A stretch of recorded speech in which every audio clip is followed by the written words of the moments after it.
క్రీస్తునందు ప్రియులు దేవుని పిల్లలైన మీ అందరికీ క్రీస్తునామములో ఈ సాయం వేళ శుభాభివందనాలు తెలియజేసుకుంటున్నాను. మరి ఈరోజు ఒక ప్రత్యేకమైన మంచి అంశాన్ని బైబిల్ నుంచి మనమంతా కలిసి ఆలోచిద్దాం. అది మీరు చూస్తున్నది దేవుని న్యాయస్థానంలో చిత్రమైన మొర్రలు. దేవుని న్యాయస్థానంలో చిత్రమైన మొర్రలు. మొర్ర అనగానే ఒక ఆవేదన, ఒక ఆక్రందన, ఒక విజ్ఞాపన, ఒక నేరస్థాపన, ఇలా పలు రకాలుగా మొర్రలను మనం చెప్పుకోవచ్చు. మొర్ర అనగానే వారికి జరిగిన వాటిని గూర్చి వేరొక వ్యక్తితో దానిని గూర్చి తెలియచెప్పటం, న్యాయం కావాలని కోరుకోవటం, వీటన్నిటినీ మొర్ర అంటారు, మొర్రలు అంటారు. దేవుడు భూమి మీద ఉన్న ప్రతి మనుష్యుని మొర్ర వింటుంటాడు. ఆయన వినే మొర్రకు ఎలా స్పందిస్తాడు? సర్వసాధారణంగా భూమి మీద ఉన్నవాళ్ళు ప్రార్థనల పేరట, విజ్ఞాపనల పేరట దేవునికి ఎప్పుడూ మొరపెడుతూనే ఉంటారు. ఈరోజు క్రైస్తవ్యంలో సర్వసాధారణమైంది ప్రార్థన. ప్రార్థన అంటే ఏదో కాదండి, తమ విజ్ఞాపన, తమ మొర్ర దేవుని సన్నిధిలోనికి వినిపించటం. ఇంతకీ విజ్ఞాపన ఎవరి కోసం చేస్తున్నారు? దేనికోసం విజ్ఞాపన చేస్తున్నారంటే దేహ సంబంధమైన వాటిని పొందుకోవటానికి, దేవుని దగ్గర నుంచి తమకు రావలసిన వాటిని దేవుని ద్వారా పొందుకోవడానికి వీళ్ళు చేసే ప్రార్థనలే మొర్రలు అని కూడా మనం అనొచ్చు, విజ్ఞాపనలను కూడా మనం అనొచ్చు. ఈరోజు ప్రార్థనకు అలవాటు పడిన క్రైస్తవ్యం తమకు కావలసిన వాటన్నిటినీ కూడా దేవుని అడగడానికి వాళ్ళు అలవాటు పడ్డారు. ఒక రోగం, ఒక అవసరత, ఒక పెళ్ళి, ఒక స్థలం, ఇలా ప్రతి దాని విషయంలో దేవుని అడగడానికి క్రైస్తవ్యం అలవాటు పడింది. ఎందుకంటే దేవుడు వాళ్ళ మొరలను వింటాడు అనే ఒక వాక్యం వాళ్ళకి తెలుసు. అదొకసారి మనం చూద్దాం. లోకరాసిన సువార్త 18వ అధ్యాయం 7వ వచనాన్ని మనం చూడగలిగితే, లోకరాసిన సువార్త 18వ అధ్యాయం 7వ వచనాన్ని మనం చూడగలిగితే అక్కడ దేవుడు ఏమని రాయిస్తున్నాడు చూడండి. ఒక ఉపమానాన్ని గురించి చెబుతూ ఒక ఆమె మొర్రను అక్కడ యజమాని వింటున్నట్టుగా మనకి ఇక్కడ కనబడుతుంది. అది ఇక్కడ లోకసువార్తలో 18వ అధ్యాయం 7వ వచనంలో మనం చూడగలం. దేవుడు తాను ఏర్పరుచుకొనిన వారు దివారాత్రులు తన్ను గూర్చి మొర్ర పెట్టుచుండగా వారికి న్యాయము తీర్చడా అంటున్నాడు చూడండి. అంటే దివారాత్రములు దేవునికి మొర్ర పెట్టడం, రాత్రిని లేదు పగలని లేదు, ఎప్పుడు జ్ఞాపకం వస్తే అప్పుడు దేవునికి మొర్ర పెట్టడానికి ఈరోజు క్రైస్తవ్యం అలవాటు పడిపోయింది. వారు విసుగక నిత్యము ప్రార్థన చేయుచుండుటను బట్టి ఆయన వారితో ఉపమానం చెప్పాడు. ఎందుకంటే ప్రార్థన అదే మొర్ర. ఎందుకు వీళ్ళు ప్రార్థనలు చేస్తున్నారంటే తమకు న్యాయం జరగాలి అని, తమకు దేవుని నుంచి ఏదో పొందాలి అని, మేలు జరగాలి అని, వీటన్నిటిని గురించి వీళ్ళు మొరపెడుతూ ఉంటారు. కనుక యేసుక్రీస్తు వారు ఈ మాట మాట్లాడుతూ, దేవుడు తను ఏర్పరుచుకున్న వారు దివారాత్రములు తను గూర్చి మొర్ర పెట్టుచుండగా, మొర్ర అన్నాడు చూడండి, మొరపెట్టుచుండగా వారికి న్యాయము తీర్చట. అంటే దేవునిది ఒక న్యాయస్థానం, ఆయన న్యాయస్థానంలో కూర్చున్నాడు. అలా న్యాయస్థానంలో కూర్చున్న దేవుడు అడిగిన వారికి అడిగినదెల్లా ఇచ్చేవాడు కాడు ఆయన. ఈరోజు క్రైస్తవ్యం అనుకుంటుంది మేము ఏది అడిగినా దేవుడు ఇచ్చేస్తాడండి, అది ప్రార్థనకున్న శక్తి అండి, బలం అండి, ఉపవాస ప్రార్థన అండి, కన్నీటి ప్రార్థన అండి, మోకాళ్ళ ప్రార్థన అండి, ఇలా చాలా రకాలుగా వాళ్ళు చెప్పుకునేవ్వండి. బైబిల్ పాయింట్ ఆఫ్ వ్యూలో మనం ఇప్పుడు ఆలోచించాలి. ఇప్పటివరకు మనుషులు అనుకునే భావజాలం పక్కన పెట్టేయండి, దానిని బైబిల్ అంగీకరించగలగాలి. కనుక మనం ఎప్పుడు కూడా బైబిల్ కోణంలోనే మనం ఆలోచిస్తాం. విసుకక ప్రార్థన చేయుచుండుటను బట్టి ప్రార్థన చేయమన్నాడు. వీళ్ళు ప్రార్థన చేయడానికి అలవాటు పడ్డారు. ఏది అడగాలో అన్నది తెలియకుండా అడగడం ప్రారంభించారు. అడిగే ప్రతిదానిని ఆయన అనుగ్రహించే ముందు తన న్యాయస్థానంలో తన సింహాసనం మీద కూర్చున్న ఒక నీతిమంతుడుగా, ఒక న్యాయమూర్తిగా ఆయన ఆలోచించే దేనికైనా సమాధానం ఇస్తాడు. న్యాయము తీర్చడా అంటున్నాడు చూడండి. న్యాయాన్ని జరిగిస్తాడు ఆయన.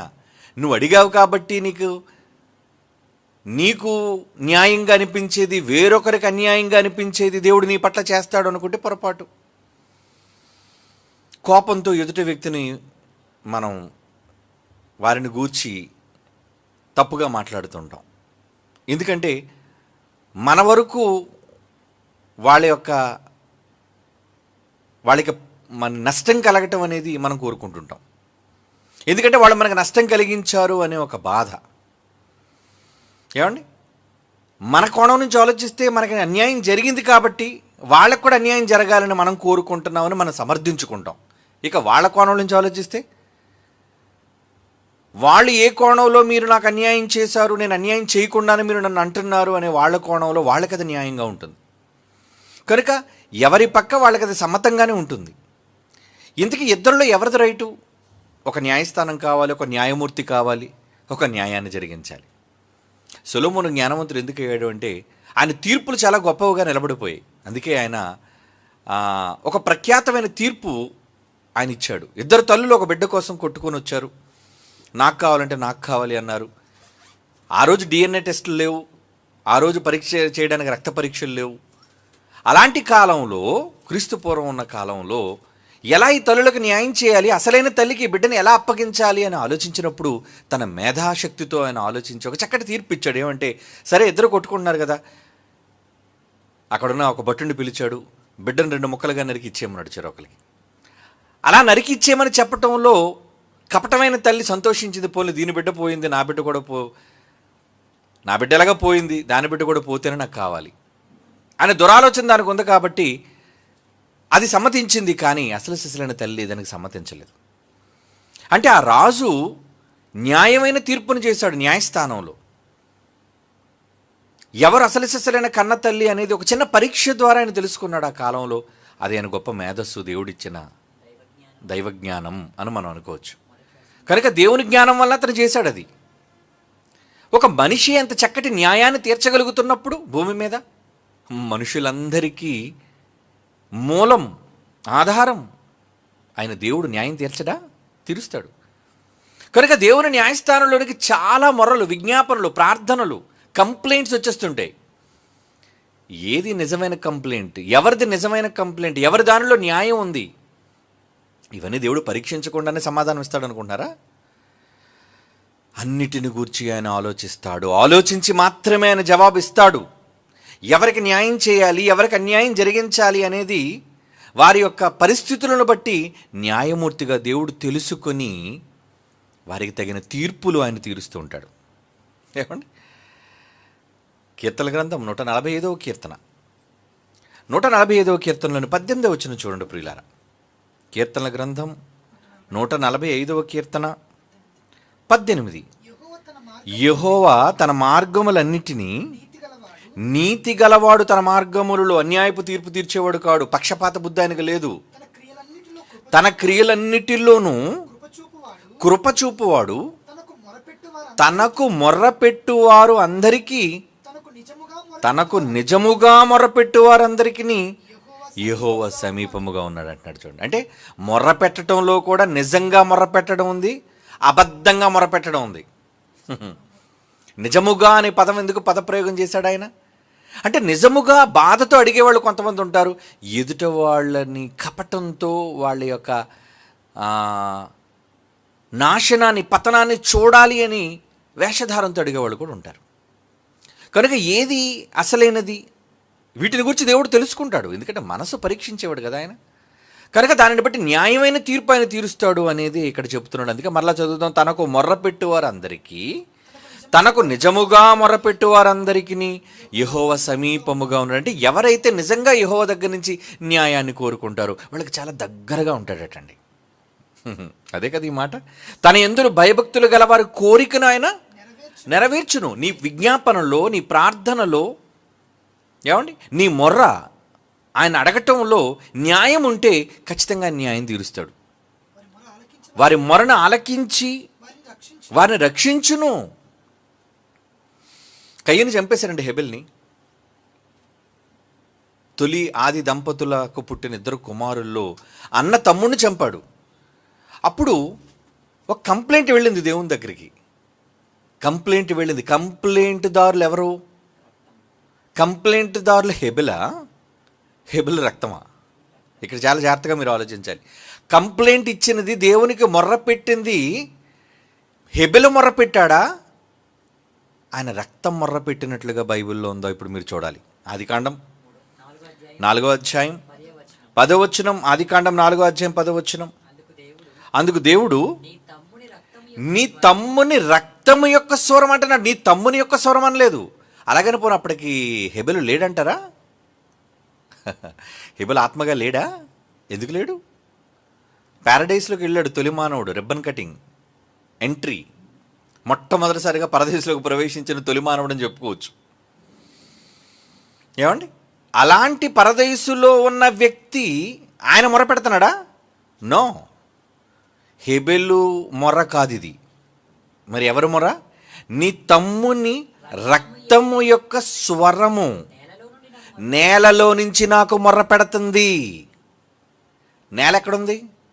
భూమి, విశ్వం, అంతే కదండి. అంటే ఆయనకు వచ్చిన మొర భూమి మీద వచ్చిందా?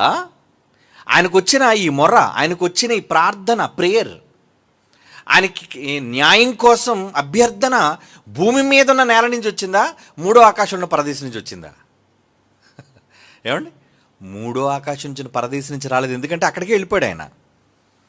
ఆయనకి విజ్ఞాపన మొర్ర వచ్చింది ఎక్కడి నుంచి అంటే భూమి మీద ఉన్న ఆ చిందింపబడిన రక్తం, నేల ఒలికిన రక్తం మొరపెడుతుందట. ఇది విచిత్రంగా ఉంది కదండి. ఏమండి, మీరు చికెన్ తింటున్నప్పుడు పోలీసుడు మీ ఇంటికి వచ్చాడు. ఏమండి, అనుకుందాం, మీకు అర్థం అవడానికి చెప్తున్నాను. మీరు చికెన్ తింటున్నప్పుడు పోలీసుడు వచ్చాడు. ఏమంటే యువర్ అండర్ అరెస్ట్ అన్నాడు. దేనికండి అంటే, మీరు చంపిన కోడి యొక్క రక్తం రోడ్డు మీద ఉందండి, అది మాకు కంప్లైంట్ ఇచ్చింది ఏంటంటే, మీరు ఎలా చూస్తారు వాడిని?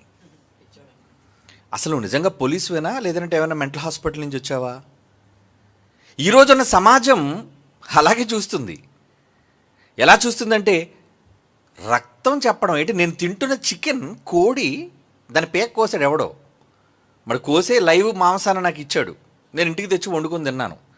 తింటున్నందుకు దాన్ని చంపడానికి కారణం నేనే అని నేల ఒలికిన దాని రక్తం నీకు కంప్లైంట్ ఇచ్చిందా స్టేషన్కి వచ్చి? ఇది చాలా హాస్యాస్పదంగా ఉన్నట్టు ఉంటుంది. అంటే విచిత్రమైన మొర్ర. లేదండి, ఖచ్చితంగా మీరు కోడి రక్తమే నాకు కంప్లైంట్ ఇచ్చింది అంటే మీరు ఒక విధంగా షాక్కు గురవుతారు. మీరు ఏంటిది, రక్తం నాకు మొరపెట్టడం ఏంటి? దేవునికి వెళ్ళిన మొర విచిత్రమైన మొర. అందుకే దేవుని న్యాయస్థానంలో చిత్రమైన మొర్రలు అన్నాను. ఒకటిగా చాలా ఉన్నాయి, చూపిస్తాను మీకు. చాలా రకాలైన మొరలు ఉన్నాయి. ఇంతకీ ఇలాంటి మొరలకని ఏం న్యాయం చేయాలి? ఏమండి, ఇదే ఇష్యూ న్యాయమూర్తి దగ్గరికి వెళ్ళింది అనుకోండి, ఏమండి వీడు కోడిని చంపుకొని తినేసాడండి అని. మరి ఇప్పుడు న్యాయమూర్తి తీర్పు ఇవ్వాలా వద్దా? కంప్లైంట్ ఫైల్ అయింది అనుకోండి, ఎఫ్ఐఆర్, ఖచ్చితంగా అది కోర్టుకి వెళ్ళాలి. కొన్ని గంటల వ్యవధిలో అది ఎఫ్ఐఆర్ ఫైల్ అయిన తర్వాత అది కోర్టుకి సబ్మిట్ చేయాలి. సబ్మిట్ చేసిన తర్వాత న్యాయమూర్తి అందులో ఏం చేస్తాడంటే, న్యాయస్థానంలో దానికి సంబంధించిన ఎంక్వైరీ, దానికి సంబంధించిన ఇన్వెస్టిగేషన్, వాదోపవాదాలు, వీటన్నిటినీ వింటాడు. దేవుడికి అవన్నీ అవసరం లేదులేండి, ఆయన తెలుసు కదా, సమస్తం ఎరిగినవాడు కనుక అక్కడ లాయర్లు ఎవరు అవసరం లేదు మన పక్షాన వాదించడానికి, చేయడానికి. కేవలం కంప్లైంట్ మాత్రమే రేజ్ అయింది, దేవుడి దగ్గరికి వెళ్ళింది. మరి దేవుడు న్యాయం తీర్చడా? అది ఎందుకంటే మనం చదువుకున్న లోకసువార్తలు ఏమని, దివారాత్రములు తను ప్రేమించువారు మొర్రపెట్టుచుండగా దేవుడు విండా? వారికి న్యాయం తీర్చడా? త్వరగా న్యాయము తీర్చును. ఏమండి, ఇలా చచ్చిపోయాడో లేదో రక్తం కంప్లైంట్ ఇచ్చిందని దేవుడు స్వరం ఆల్రెడీ ఆకాశంలో వినబడుతుంది. ఎవడికి? కయ్యనికి. ఏడరా నీ తమ్ముడు అడుగుతున్నాడు. నా తమ్ముడికి నేనేం కాపలా? ఈ కథలన్నీ చెప్పకురా, నీ తమ్ముడు రక్తం చెప్తుంది, నువ్వు నీ తమ్ముడిని చంపేశావు, ఇది ప్రూవ్ అయిపోయింది కనుక నువ్వు కోర్టుకు రా, నీకు బెయిల్ పిటిషన్ ఉంటుంది, వాదోపవాదాలు ఉంటాయి, లాస్ట్లో జడ్జిమెంట్ కాదు. జడ్జిమెంట్ చెప్పేశాడు అక్కడే. ఏంటా జడ్జిమెంట్? నువ్వు దేశదిమ్మరవై తిరుగుతావు, నువ్వు ఇన్స్టెంట్ జస్టిస్ అంటారు దాన్ని. ఏడు చూసారా, దిశాని చంపేసినందుకు రాష్ట్రం అంతా కూడా, తెలుగు రాష్ట్రాలన్నీ కూడా అప్పుడు ఏమన్నాయంటే, వెంటనే వాళ్ళు చంపేయండి, ఇంకా నిజ నిర్ధారణ కావాలి. అందులో ఎవరైనా అమాయకులు ఉన్నారా లేదా? ఇప్పుడు ఇందిరాగాంధీని చంపిన వెంటనే టక్మన 4 సిక్కుల్ని అరెస్ట్ చేశారండి. 4 సిక్కుల్ని అరెస్ట్ చేశారు, కానీ అందులో ఒకడు అమాయకుడు. కానీ ఆ కోపంలో ఆవేశంలో 4 టకటక ఉరి తీసేస్తే ఎలా? దానికి ప్రాపర్ ఇన్వెస్టిగేషన్ జరగాలి. ఇంతకీ నేరస్థాపన చేయబడిన వీళ్ళంతా నేరం చేశారా లేదా, అందులో ఉన్నారా లేదా, ఇవన్నీ తెలుసుకోకుండా టక్మని ఇన్స్టెంట్ జస్టిస్ లాగా టపా టపా టపా కాల్ చేస్తారు వాళ్ళని కూడా. అలాగైతే బల్బీర్ సింగ్ బతుకుండేవాడు కాడు. ఈరోజు ఇందిరాగాంధీ అసాసినేషన్లో, ఇందిరాగాంధీ హత్య కుట్రల్లో బల్బీర్ సింగ్ బయటపడేవాడు కాదు, బల్బీర్ సింగ్ బయటపడ్డాడు. ఇది నేను ఎందుకు చెప్పాను అంటే, ప్రాపర్ ఇన్వెస్టిగేషన్, ప్రాపర్ ఎంక్వైరీ జరిగిన తరువాత జడ్జిమెంట్ విడుదలవుతుంది. దేవుడు కూడా జడ్జిమెంట్ ఇచ్చేశాడు వాడికంటే, వాడు నేరం నిర్ధారణ జరిగిపోయింది. దేవుడికి తెలుసు, విట్నెస్లన్నీ వచ్చేసాయి కాబట్టి దేవుడు ఏమన్నాడు? నువ్వు దేశదిమ్మరవై తిరుగుతావు, నిన్నెవడు చంపాలనుకోడురా. ఇది చాలా పెద్ద శిక్ష. ఒకేసారి దేవుడు చంపలేదు. వాడు భూమి మీద ఒంటరిగా అనుభవించిన కాలం ఎంత దారుణమైందో మీరు ఆలోచించారు. అప్పుడు మనిషి లేడు. తమ్ముడు చంపేశారంటే ఉన్నది ఇద్దరే, తల్లి తండ్రి, ఇంకెవరున్నారు? నోదు దేశం అక్కడికి రావాలి అంటే, ఈయన వివాహం చేసుకోవడానికి ఇంకొక అమ్మాయి ఆదాము సంతతి నుంచి రావాలంటే ఆదాము వాళ్ళ మళ్ళీ కాపురం చేయాలి, వాళ్ళ తర్వాత షేతు, తర్వాత కుమార్తెలు పుట్టాలి. ఇటు పుట్టిన టక్మని చెట్టులాగా ఎదిగిపోతారు వాళ్ళు. ఎన్ని సంవత్సరాల కాలం పట్టాలి? ఆ సంవత్సరాల కాలంలో జనాంగాలు డెవలప్ అవ్వాలి. అలా డెవలప్ అయ్యేదంతా ఒక దేశంగా మారాలి. అప్పుడు వీడు ఎక్కడెక్కడెక్కడెక్కడో తిరుక్కొని వచ్చి అక్కడికి రావాలి. అప్పటికి అది నోదు దేశంగా పిలువబడింది. అందులో నాకు అమ్మాయిని వీడు పెళ్లి చేసుకున్నాడు. చూసారా? అంటే వీడు ఈ కాలం అంతా కూడా ఎలా బ్రతికాడు? వాడికి చలి వచ్చినా, వాడికి ఎండ వచ్చినా, వాడికి జ్వరం వచ్చినా, వాడికి రోగం వచ్చినా, వాడికి బాధ వచ్చినా, వాడు ఆకలి వేసినా, వాడు ఎంత శిక్ష అనుభవించాడో అది మీకు తెలియదండి.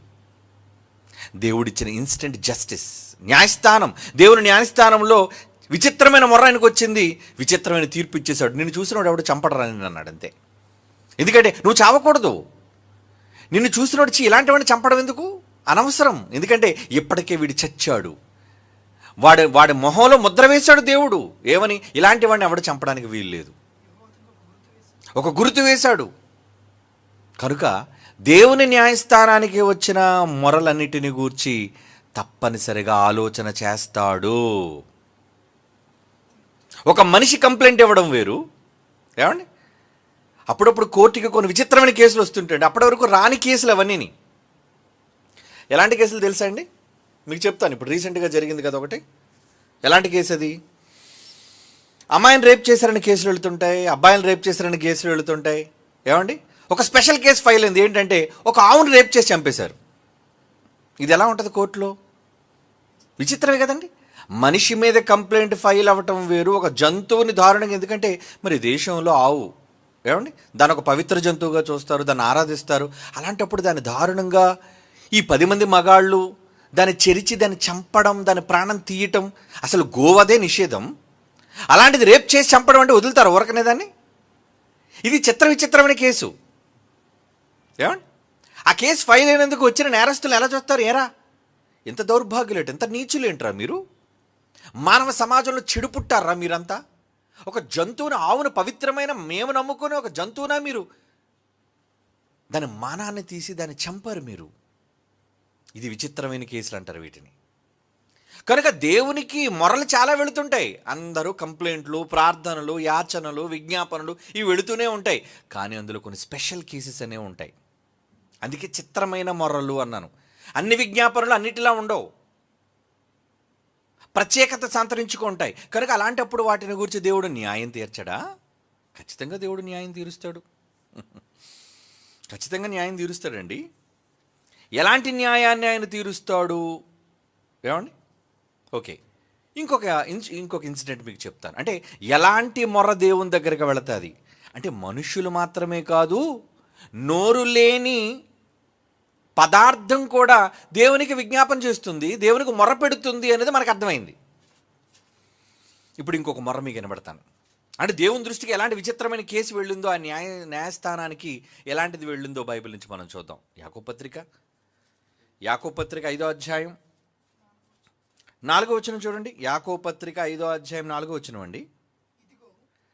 యాకోబు పత్రిక 5వ అధ్యాయం 4వ వచనం. ఇదిగో మీ చేలు కోసిన పనివానికి ఇయ్యక మీరు మోసముతో బిగబట్టిన కూలి మొర్రపెట్టుచున్నది అన్నాడు. చూడండి, ఏం మొరపెడుతుందండి? కంప్లైంట్ దారులు ఎవరు ఇక్కడ? ఏమండి, ఈ కంప్లైంట్ దారులు ప్రవేశపెట్టండి అంటే ఏమొచ్చింది బోన్లోకి?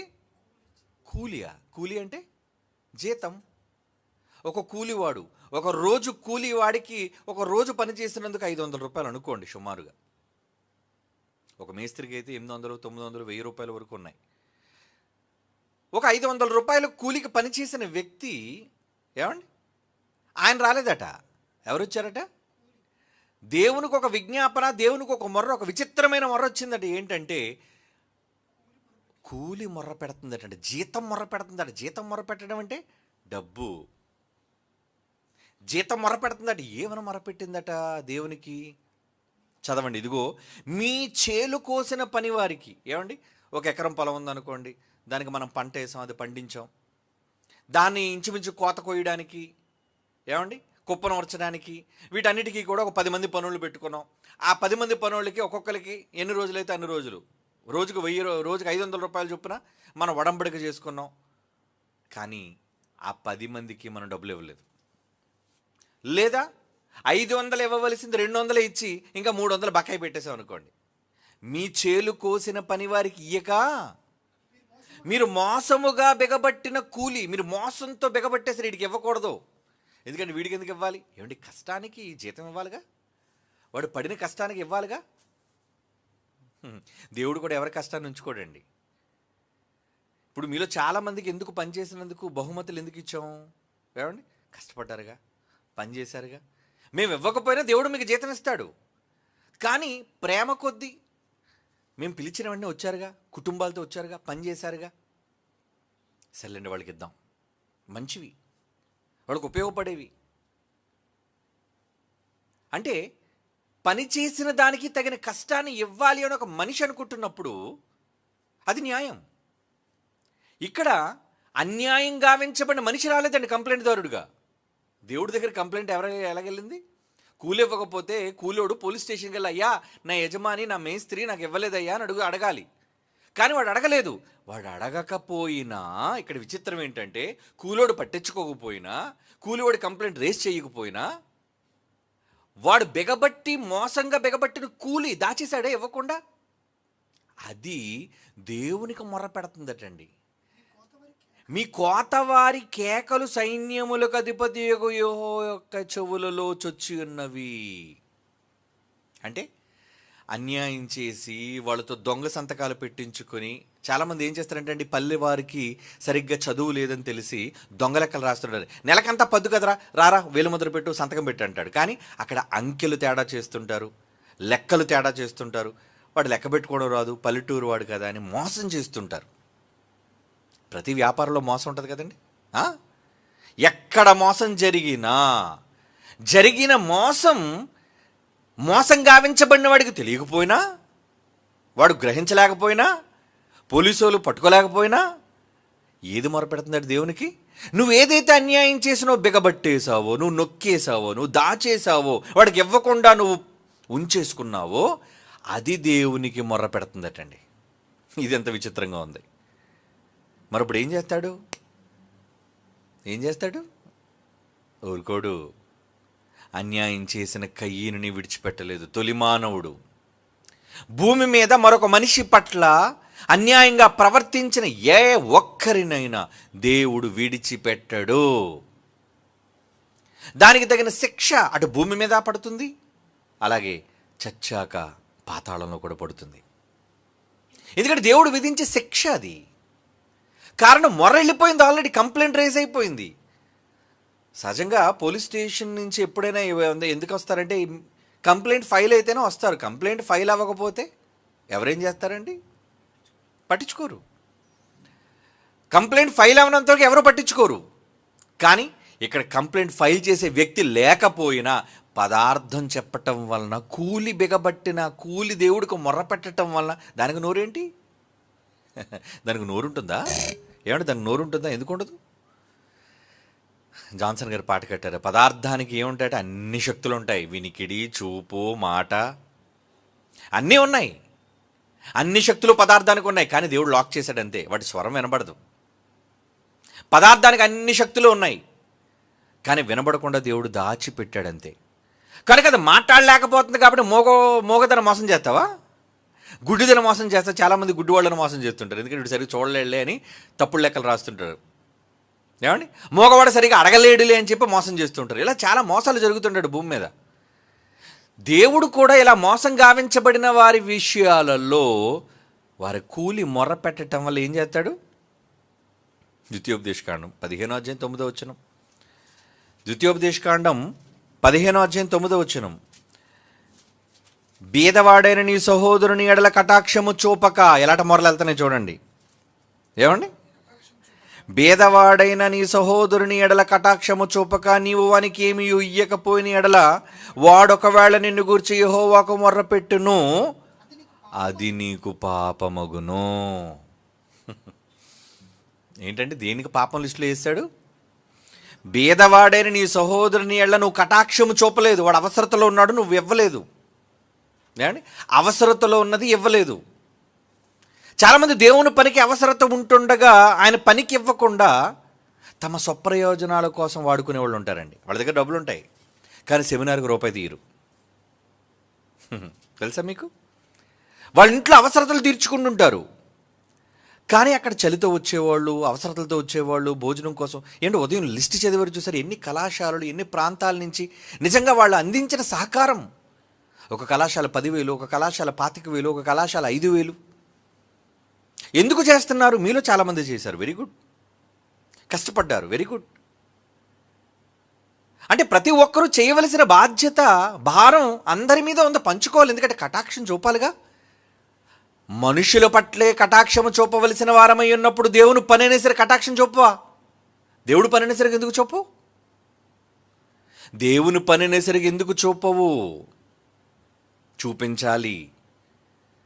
దేవుని పని కోసం కటాక్షం చూపించాలి. అలా చూపించకపోతే నీ సహోదరుడు అనుకో, వాళ్ళకు నువ్వు న్యాయం చేయకపోతే, నీవు వానికి ఏమీ ఇయ్యకపోయిన ఎడల వాడొకవేళ నిన్ను గూర్చి యెహోవాకు మొరపెడితే తండ్రి వాళ్ళు ఉంచుకొని కూడా, ఎడు కూలి నువ్వు ఇవ్వకుండా దాచిన కూలి మొరపెడుతుంది. రెండోది, వాడు ఒకవేళ మొరపెడితే నీకు పాపం. వ్యక్తే మొరపెట్టినప్పుడు పాపంగా మారిపోతున్నప్పుడు కూలి మొరపెడితే పాపం అవుదా? పుణ్యం అవుద్దు అనుకున్నారా? మనం చేయవలసిన న్యాయాన్ని చెయ్యకపోతే అది పాపము.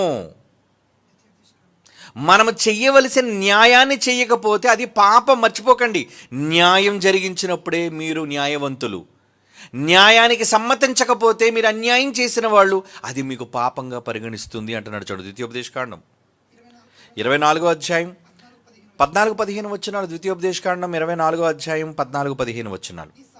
నీ సహోదరులలోనేమి, నీ దేశమందలి నీ గ్రామముల్లోనున్న పరదేశులలోనేమి దేన దరిద్రులైన కూలివారిని బాధింపకూడదు. ఏ నాటి కూలి ఆనాడు ఇయ్యాలి. ఇచ్చేయండి కూలి, దాయకండి. సూర్యుడు అస్తమించక మునుపు వానికి ఇవ్వలను. వాడు బీదవాడు గనుక దాని మీద ఆశ పెట్టుకుని ఉండును. వాడు నిన్ను బట్టి యెహోవాకు మొర్ర పెట్టునేమో, అది నీకు పాపమగును. ఆ రోజే చెప్పాడండి. నోరుండి మాట్లాడేవాడు అడిగితేనే పాపంగా మారిపోతున్నప్పుడు, నోరు లేకుండా మొరపెట్టే వాటన్నిటి విషయంలో దేవుడు పాపిగా నిన్ను పరిగణించడం అనుకున్నావా? నువ్వు అనుకున్నావు పాపం అనేసరికి ఏదో దొంగతనం, హత్య, వ్యభిచారం ఇవే గొప్ప పాపాలు అనుకున్నావు. కానీ దేవుని పట్ల ప్రతి మనిషి ఎలాంటి విషయాల్లో నేరస్థాపన జరిగి వాడు అపరాధిగా మారిపోతున్నాడు చూడండి. విచిత్రమైన మొరకది ఇదంతా. విచిత్రమైన కంప్లైంట్లు ఇవన్నీ. ఇదేంటి ప్రభువా, నా కష్టార్జితాన్ని నేను తిన్నాను, నా డబ్బును నేను అనుభవించాను, ఎవడికో ఇవ్వకపోతే వాడు సంపాదించుకోలేదు, వాడు పేదవాడు, దానికి నేనేం బాధ్యత? వాడికి ఇవ్వకపోతే నాదా నేరం? ఎస్, నీది నేరమే. చూసారు దేవుని చట్టం ఎలా ఉందో. ధనవంతుడు వెళ్ళిపోయి నరకానికి, వాడు అక్కడే లాజికల్ పాయింట్ మాట్లాడుతున్నాడు చూడండి. నాకు 5 సోదరులు ఉన్నారు, రోజు సుఖపడేవాడిని, నాకు అర్జెంటుగా వాక్యం లేదు, అందుకే నేను తయారాను. 5 సోదరులు ఉన్నారు, వాళ్ళ దగ్గర కూడా పంపు అని చెబుతున్నప్పుడు అబ్రహాము అతనితో చెప్పిన మాట ఏంటో తెలుసా? నీ జీవిత కాలమందు నీకు ఇష్టమైనట్టు సుఖం అనుభవించితే. అటు చేసిన తప్పు ఏంటంటే వాడు సంపాదించిన దాంతో సుఖభోగాలు అనుభవించాడు. అది తప్ప? అవునండి, నేను సంపాదించుకున్నాను, నేను తింటాను, నేను సంపాదించుకున్నాను, నేను కట్టుకుంటాను, నేను సంపాదించింది నేను అనుభవిస్తాను, ఇది తప్ప అంటే ప్రపంచంలో ఏ న్యాయస్థానంలోనూ కదా నేరం కాదు. కానీ దేవుని న్యాయస్థానంలో తప్పే. ఎంత విచిత్రంగా ఉంది ఇది. ఇది చిత్రమైన మొర కాదా? ఇది విచిత్రమైన కంప్లైంట్ కాదా? చూసారా? అంటే దేవుడు ఎలాంటి వాటి విషయంలో మిమ్మల్ని నేరస్తులుగా చేస్తున్నాడు అది మీకు తెలియకుండానే మీరు పాపులుగా మారిపోతున్నారు. మీకు తెలియదు, నేను సిగరెట్ కాల్చలేదుగా, నేను మందు కొట్టలేదుగా అని మీరు అనుకుంటున్నారు. నేను ఎవరి పక్షా తప్పు చేయలేదుగా అని మీరు అనుకుంటున్నారు. నిర్భయంగా బ్రతుకుతున్నారు. కానీ చచ్చాక మొత్తం చిట్టా బయటకు వచ్చేస్తుంది అంతా. ఏమనుకుంటున్నారు? మీరు కన్ను మూసాక మీ జీవితకాలంలో ప్రతి క్షణం కౌంట్ అయిపోయి మీ జీవితకాలం ఏంటేంటి ప్లస్ ఏంటేంటి మైనస్ మొత్తం దేవుడు లిస్ట్ బయటకు లాగేస్తాడు. దాన్ని బట్టే మీకు తీర్పు, దాన్ని బట్టే మీరు ఎటు వెళ్ళాలో అనేది ఆల్రెడీ నిర్ణయం జరిగిపోద్ది.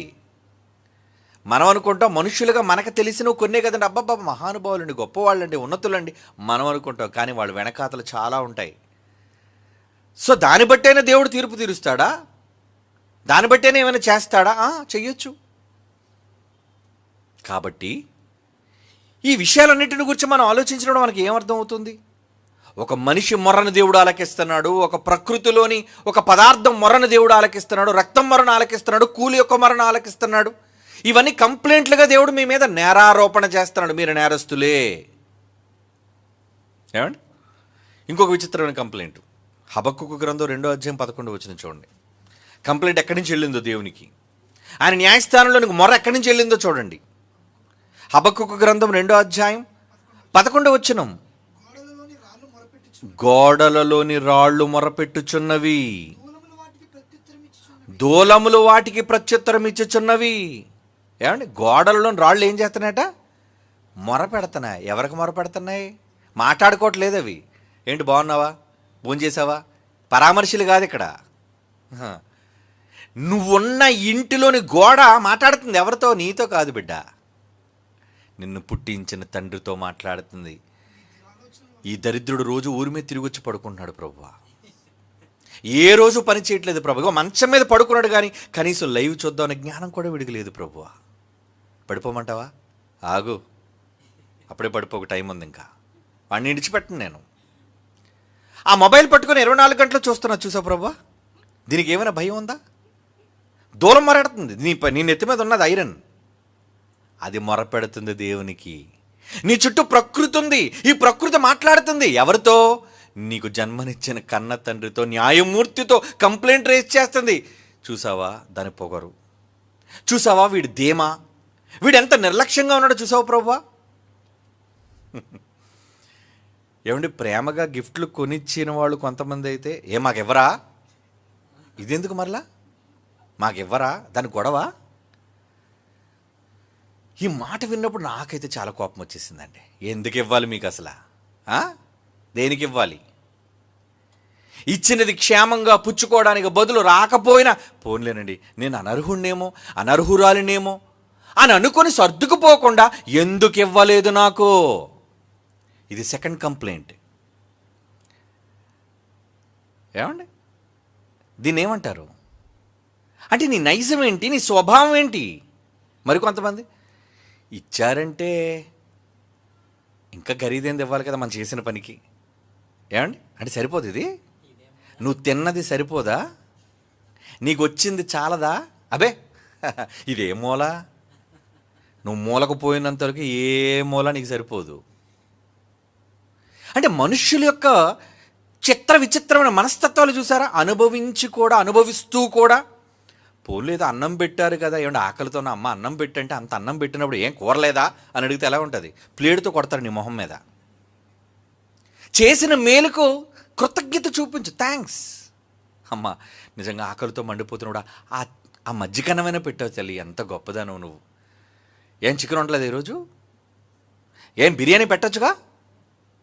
ఇలా ఎక్స్ట్రాగా మాట్లాడే వాళ్ళే మనుషులండి. నువ్వు ఎక్స్ట్రాగా మాట్లాడే ప్రతి మాటకి శిక్షే. ఎందుకంటే నీ మాటలే నేరం, నీ అక్షరాలు కూడా సౌండ్ రూపంలో బయటికి వెళ్ళిపోయింది అనుకోండి, కానీ సౌండ్ దేవుడి దగ్గరికి వెళ్ళిపోయింది. కంప్లైంట్ ఏమని? ప్రభువా వీడి కంప్లైంట్ ఇదిగో, వీడి నోటంబడి ఈ మాటలన్నీ వచ్చాయి, మేమే సాక్ష్యం ప్రభువా. మనుష్యుడు పలుకు వ్యర్థమైన ప్రతి మాటకి అన్నాడు. అందుకే నోరుంది కదా, లొడలొడ బడబడా మాగడం కాదు. విమర్శ దినమందు న్యాయస్థానంలో దేవుడు లెక్క అడుగుతాడు నిన్ను. ఎఫ్సి పత్రిక, క్షమించండి, మత్తయి సువార్త 12వ అధ్యాయం, మత్తయి సువార్త 12వ అధ్యాయం 36. మత్తయి సువార్త 12వ అధ్యాయం 36 వచనం.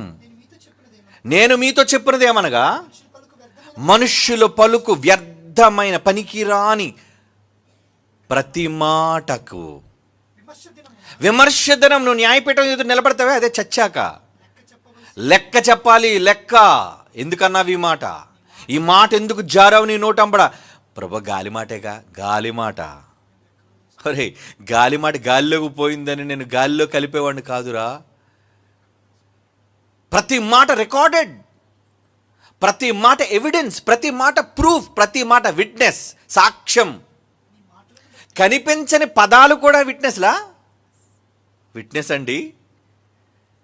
మీరు కోపంతో మాట్లాడే మాట, పగతో మాట్లాడే మాట, అసూయతో మాట్లాడే మాట, ద్వేషం నింపుకొని మాట్లాడే మాట, ప్రతి మాటకి లెక్క. అయినా భయం ఉంటుందా మీకు? మమ్మల్ని ఎవడు అడిగేది? మమ్మల్ని ఎవడు అడిగేది? మాకు లెక్క జమ. అగ్నిలోకి పోయాక తెలుస్తుంది బిడ్డ ఇవన్నీ. అయ్యో ఏటి ప్రభా, ఎంత పాపాల చెట్ట, ఎంత మూట ఉందా నాకు? ఎంత పెద్ద పాపాల మూట కట్టుకున్నావురా నువ్వు.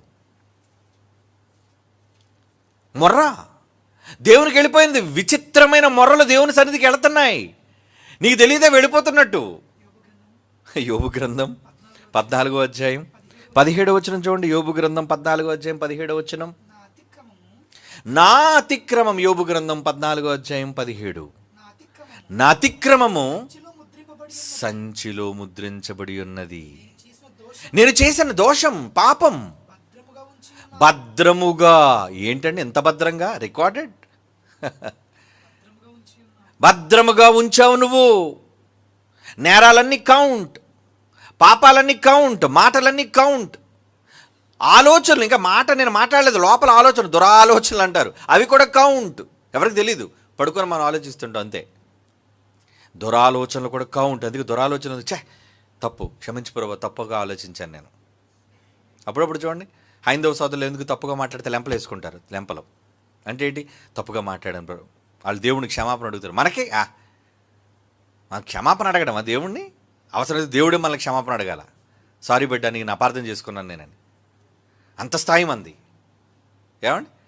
అంత విచిత్రమైన వాళ్ళు మనం. నువ్వెంత విచిత్ర వేషధారివి కాబట్టి నీకోసం చిత్ర విచిత్రమైనవన్నీ న్యాయస్థానంలో అన్ని నమోదు చేస్తున్నాడు. రాయిరా రాయిరా రాయిరా, దీని పాపాల చిట్టా రాయిరా, వీడి పాపాల చిట్టా రాయిరా.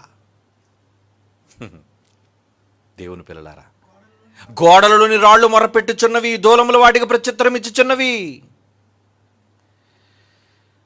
ఇంకొక విచిత్రమైన కంప్లైంట్ చూస్తారా? చూడాలి మరి. యోబు గ్రంథం 31వ అధ్యాయం, యోబు గ్రంథం 31వ అధ్యాయం 38వ వచనం. యోబు గ్రంథం 31వ అధ్యాయం 38 నుంచి 40. నా భూమి నా మీద మొర్రపెట్టిన ఎడలను, దాని చాళ్ళు ఏకమై ఏడ్చిన ఎడలను, క్రయధనమునియ్యక దానిని అనుభవించిన ఎడల, దాని యజమానులకు ప్రాణహాని కలుగజేసిన ఎడల, గోధుమలకు ప్రతిగా ముళ్లను, ఎవలను ప్రతిగా కలుపు మొలుచునుగాక. ఏమండి? ఏంటి భూమి మొరపెడుతుందా? ఆ భూమిలో కూడా ఏం మొరపెడతాడు? చాళ్ళు అంటే ఏకమ ఏడుపట. ఎవరి మీద? నువ్వు అనుకున్న ల్యాండ్ లార్డ్, భూస్వామిని, 100 ఎకరాల ఆసామిని నేను అంటావు. ఒరే నువ్వు ఆసామివి కాదురా, ఒరే సన్నాసి. నువ్వు సంపాదించిన భూమి అంతా నీ మీద ఏడుతుందిరా. అవునా? నాకు ఎప్పుడు వినపడలేదే. నువ్వు చచ్చాక వినపడతాయి ఇవి, బ్రతుకున్నప్పుడు వినపడవవి. ఎవరి దగ్గర అన్యాయంగా నువ్వు పుచ్చుకున్నావో, ఎవరి దగ్గర నువ్వు అన్యాయంగా వంతు లాక్కున్నావో. నాబోతు గుర్తుందా? నాబోతు రక్తం మొరపెట్టిందా? ఏదో పాపం చిన్న ద్రాక్ష తోట ఏదో రాజుగారి కోటకి ఆనుకొని గోడ పక్కనే ఉందండి, పేదోడు. వీడు మనసు పడ్డాడు దాని మీద. ఎవరు? రాజు. బాబు నాకు నీకు ద్రాక్ష తోట కావాలయ్యా. అహాబ్ అడుగుతున్నాడు. నేను ఇవ్వలేనయ్యా రాజుగారు, తమరు ఏమనుకోకండి, నాకు పితృపారంపర్యం నుంచి వస్తున్నది, నా తాత ముత్తాతలు ఆస్తుంది, ఏదో నాకు సెంటిమెంట్ ఉంది అంటే. వీడు మూత ముడుచుకొని కూర్చొని లోన దుఃఖముఖుడే ఉన్నాడు. అప్పుడు వచ్చింది అమ్మ, పెద్దమ్మ యజబేలు. ఏమిటి రాజా ఎలా ఉన్నారు? ఏమంటే ఆడదలిగితే మగాడు అడగాలి, ఏమే అలా అలిగావని. మగాడు అలిగితే ఆడదడుగుతుంది, ఏమండి అలిగారు? నాబోతు ద్రాక్ష తోట ఇవ్వనన్నాడు అమ్మాయి. సిగ్గులేదు రాజయ్యుండి. ఒక్క క్షణం రేపటికల్లా వాడి పత్రాలు నీ చేతిలో ఉంటాయి. అన్నాది, కుట్ర పన్నింది, చంపించింది, నాబోతు పొలాన్ని తీసుకొచ్చి రాజుకి ఇచ్చింది. అనుభవించు రాజా, అనుభవించు. ఆఫ్టర్ ఆల్ ద్రాక్షారసం. ఏమండి, అమాయకుడని రక్తాన్ని ఒలికించావు. భూమి ఏడ్చింది వాడి కోసం. ఏమని? ఇద్దరి కోసం భూమి కన్నీళ్లు పెట్టుకుంది. ఈ భూమి మంచివాడైన నాబోతుదయ్యా. తండ్రి, దేవా, తాత ముత్తాతల కాలం నుంచి వాళ్ళకే నేను అన్నం పెడుతున్నాను మీ దయ వలన. అలాంటిది దౌర్భాగ్యులైన రాజు రాణి వీళ్ళిద్దరూ కలిసి కుట్ర పన్ని నాబోతుని చంపి నా యజమానిని చంపి అన్యాయంగా నన్ను ఇదిగో ఈ రాజుకు సంబంధించిన ఆస్తిగా నన్ను మార్చేశారయ్యా. భూమి, దానిలో ఉన్న చాళ్ళు అవి పగిలిపోయి, చాళ్ళు అంటే పగిలిపోయి ఉన్నది, కన్నీరు పెట్టి మొర్ర పెట్టి దేవునికి విజ్ఞాపన కంప్లైంట్ పంపించిందని. ఏమని? అన్యాయం జరిగిందయ్యా, అన్యాయం జరిగింది నాబోతుకి, నా యజమానికి అన్యాయం జరిగింది. అప్పుడు అన్యాయం జరిగింది దేవుడు ఏం చేశాడు? మొదటి రాజుల గ్రంథం 21వ అధ్యాయం 19వ వచనం. మొదటి రాజుల గ్రంథం 21వ అధ్యాయం 19వ వచనం. యెహోవా సెలవిచ్చినదేమనగా, దీనిని భూమిని స్వాధీనపరుచుకోవాలని నీవు నాబోతును చంపావు కదా. విను, ఏ చోట నువ్వు నాబోతుని చంపి కుక్కలు ఆ నాబోతు అమాయకుడైన వాని రక్తం నాకేటట్టు చేశావు, అదే స్పాట్లో నిన్ను కుక్కలు నీ రక్తాన్ని నిజముగా నాకుతాయి. Get ready. చూసారు, జడ్జిమెంట్ ఇచ్చేశాడు. ఏమండి, వెంటనే జరిగిందంటే టైం. మొదటి రాజుల గ్రంథం 22వ అధ్యాయం. టైం రావాలి కదా, నువ్వు లేవడానికైనా, పోవడానికైనా, చావడానికైనా సమయం. నేరస్థాపన చేసి ముందు కంప్లైంట్కి వెళ్ళి స్టేషన్లో కంప్లైంట్ ఇచ్చేస్తారు. ఏమని? జాకెట్ చింపుకొని వెళ్ళిపోతారు. ఏమండి, నన్ను రేప్ చేశాడండి అని. మా అమ్మాయికి ఏం చేస్తారండి? చూస్తున్న జాకెట్ కనబడుతుంది చిరిగిపోయి, ఇమీడియట్గా అరెస్ట్ ఏం అంటాడు. అంతే, నిజానిజాల తర్వాత. ఎంత అన్యాయం అండి! అరెస్ట్ ఏం, వెళ్ళిపోయి జైల్లో. ముందు కోర్టుకి తీసుకెళ్తారు, ఎఫ్ఐఆర్ కట్టినాడు, రిమాండ్ అంటాడు. అంతే, 15 days రిమాండ్, 14 రోజులు రిమాండ్. లోనికి వెళ్ళిపో ముందు, తర్వాత న్యాయస్థానంలో మంచి చెడ్డ తర్వాత ఆలోచిస్తాం. ఇప్పుడేమి నిజాలు తెలుసుకునే అవసరత మాకు లేదు, ముందు జైలుకు పోరా అని 14 రోజులు రిమాండ్ వేస్తాడు న్యాయమూర్తి. ఇది ఎక్కడ న్యాయం? లేవా ఇలాంటి అన్యాయపు తీర్పులు, ఇలాంటి అన్యాయపు పనులు లేవా? మరి న్యాయం జరగడానికి కొంత టైం కావాలి, టైం రావాలి. వచ్చింది టైం వస్తుంది దేనికైనా. ఏమండి, ఎన్ని ఆరోపణలు చేశారండి మా మీద. చేసినప్పుడు టైం వచ్చింది, కోర్టు లేపేసిందే. తప్పుడు ఆరోపణలు చేశారు, అప్పుడేండి తప్పుడు ఆరోపణలు చేశారు మీరు వాళ్ళ మీద. టైం రావాలి దేనికైనా. నేరారోపణ జరిగిన వెంటనే ఎదుటివాడు నేరస్తుడు అనుకోకండి. దేవుడికి తెలుసు ఎవరు నేరస్తులు కారో. టైం వచ్చినప్పుడు ఏం జరిగింది చూడండి. మొదటి రాజుల గ్రంథం 22వ అధ్యాయం 38వ వచనం. వేశ్యలు స్నానము చేయుచుండగా ఒకడు రథాన్ని షోమ్రోను కొలంలో కడిగాడట. అప్పుడు యెహోవా సెలవిచ్చిన మాట నెరవేరిందట. కుక్కలు వచ్చి అహాబు రక్తాన్ని నాకై చచ్చిపోయాడు వాడు. ఏమండి, చచ్చిపోయాడు వాడు. యెజబెల్ అంటారా, మహాతల్లి. దాన్ని ఏం చేశారు? పైన కోట గోడ మించి తోసేయమన్నాడు కిందకి. ఎవరక్కడ? నా పక్షాన్ని ఎవరున్నారు? నేనున్నాను మహాప్రభు, దాన్ని తోసేయి. దాని అలంకరణ చూసావు ఎలా తయారైందో, సికండిలాగా. తోసేయండి దానికి అన్నాడు కిందన. టక్కుమని దోసారు కిందకి. అది ముక్కలైపోయి పడిపోయిందండి కిందకి. ఎంత నీచంగా జరిగింది దాని చావు. ముగింపులు అలాగే ఉంటాయి. మారకపోతే, దేవుని దగ్గర క్షమాపణ కోరకపోతే. కనుక భూమి ఏం చేస్తుందట? ఇప్పుడు చదువుతాం యోబు గ్రంథం. ఏమండి, బైబిల్లో అన్న మాటలు అక్షర సత్యాలండి. యోబు గ్రంథం 31వ అధ్యాయం మనం చదువుతున్నాం. నా భూమి నా మీద మొర్రపెట్టిన ఎడల దాని చాళ్ళు ఏకమై ఏడ్చిన ఎడల. ఎందుకు భూమికి ఎందుకు కన్నీళ్ళు?